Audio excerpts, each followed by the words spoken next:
how do you write a high converting description and does it affect SEO? Of course it affects SEO. Description does affect SEO. Etsy have confirmed this.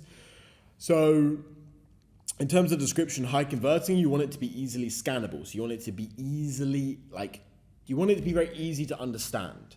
So you want someone to look at it, even if they have no idea what your store's is. Well, not no idea what your store's like.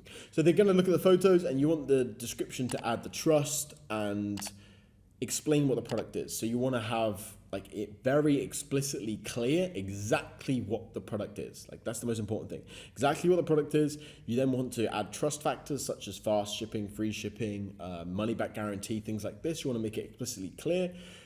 It's also good to make the shipping times explicitly clear as well. It's not necessary, but yeah, it's good to do it. So you just want to make everything explicitly clear to the customer. That's the best way to go about it. Super quick interruption. After you finish watching this video right here, go check out the video that's the top link in the description, where I detail exactly how I made over £200,000 from Etsy dropshipping in just 3 months. Go check it out, but watch this video first.